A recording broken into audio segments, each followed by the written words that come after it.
Hey all, in this video lecture I am going to discuss with you about the IIR filters from the analog filters designing part. So in detail I can tell you this how to design these digital filters from the analog filters. As of now we have discussed about the how to design the filter in the analog domain. Now it is the time to convert that analog domain filter into the digital domain.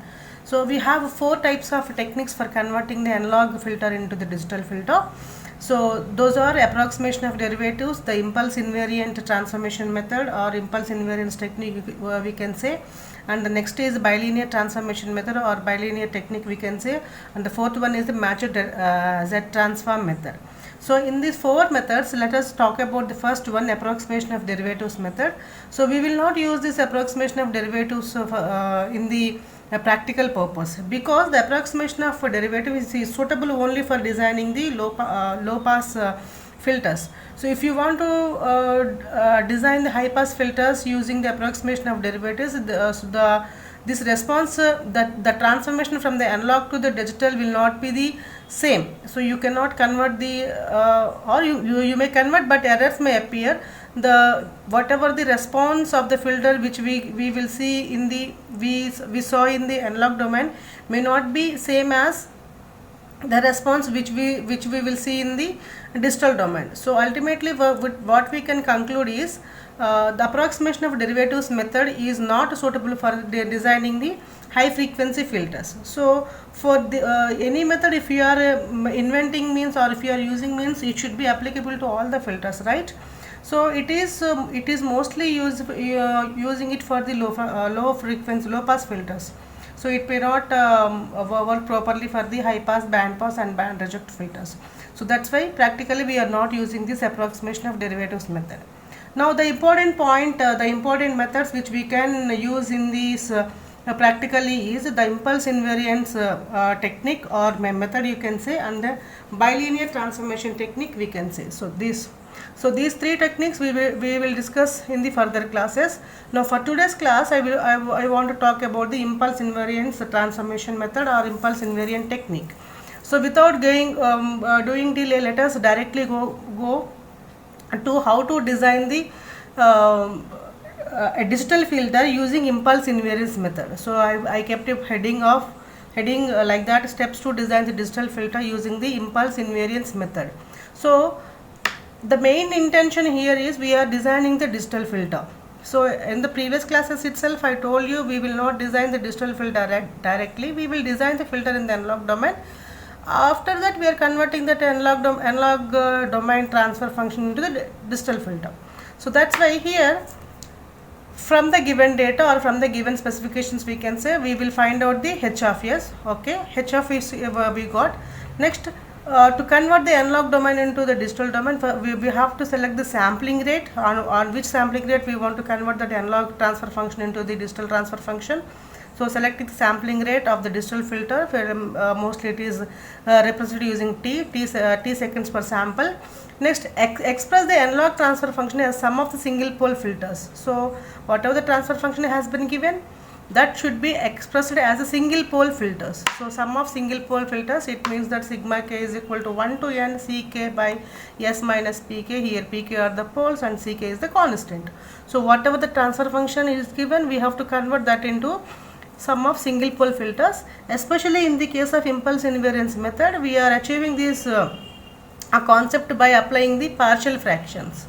Okay, right. After that, after expressing the single pole filters, we will use the Z transform. So we are converting the digital filter. So H of Z is equal to sigma k is equal to n ck by, here s minus pk, if it is given, we are writing this as 1 minus pk into t by z power minus 1. So ultimately what you have to find out? You have to find out pk.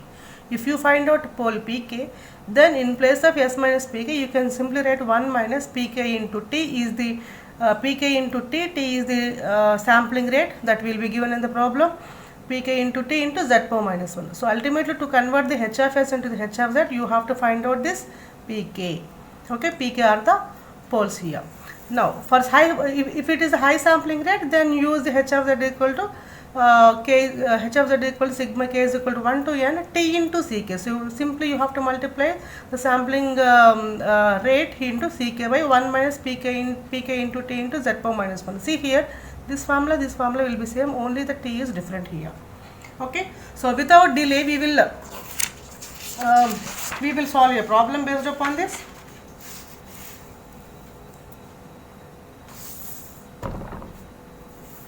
We will solve a problem based upon this, because until unless we will verify the concept with a numerical problem, so we cannot be sure about the concept what we learned. Okay, that's why let us go for a problem. So here the analog transfer function has been given already. H of s is equal to 2 by s plus 1 into s plus 2. Determine the h of z using the impulse invariance method and assume t is equal to 1 second. So he has given h of s and we have to convert that into the h of z. Converting the h of s into h of z in our concept perspective is nothing but converting the analog filter into the digital filter. Keep it in your mind. Okay, now h of s, now the given data is equal to, so given data h of s is equal to 2 by s plus 1 into s plus 2. So the ultimate thing is we have to represent this h of s into single pole filters, right? So just now I said to represent this into single pole filters we will use the technique of partial fractions. So I am splitting this total into a by s plus 1 into b by s plus 2. So a by s plus 1, I think you all are familiar with the partial fractions, so you can split like this. Now after that we are finding the a and b values by substituting the appropriate values. You have to select the s value 1 for one time, so that we will get the 2 value, 2 minus 2 for one time, you will get the b value 2. So ultimately total h of s is equal to 2 by s plus, in place of here 2 by s plus 1 minus 2 by s plus 2 I got, but I have to represent it as a sigma. In this formula you have to represent, right? Sigma k is equal to 1 to n ck by s minus pk. S minus you have to have, right? So ck, in place of ck you have 2 here, in place of s we have s here, but minus we don't have, so we have to represent s plus 1 as s minus minus 1. Okay, so minus of minus 1, so that s minus minus 1. So I represented this. So in place of pk 1 I got minus 1, in place of another pk we got minus 2. So I can write h of z as s minus pk, we can translate this 1 minus e power pk into t into z power minus 1. So similarly this function s minus of minus 1 can be written as e power 2 by 1 minus e power minus 1 into t, right? Minus 1 into t minus t into z power minus 1 minus 2 by 1 minus e power minus 2 into t into z power minus 1, where t is equal to 1 second. So we have h of z is equal to 2 by 1 minus e power minus 1 into z power minus 1 minus 2 by 1 minus e power minus 2 into z power minus 2. So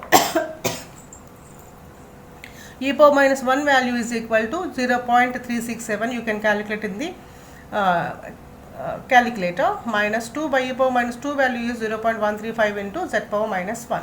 So after taking the LCM of these two and combining these two, we will get h of z is equal to 0.465 z power minus 1 whole divided by 1 minus 0.503 into z power minus 1 plus 0.0549 into z power minus 2. So ultimately the mathematical calculation is not important. Ultimately the concept is important. What is the concept we have applied here? See, whatever the question has given, we have to split that into the partial fractions. So partial fractions, after splitting that we have to find out the constant values. So after that in the denominator you have to represent it as single poles. So if you represent a single pole, then you will find the p1 and p2s. So after that you have to just in place of pk you write e power pk into t into z power minus 1. That is the thing. So you have to identify what is pk.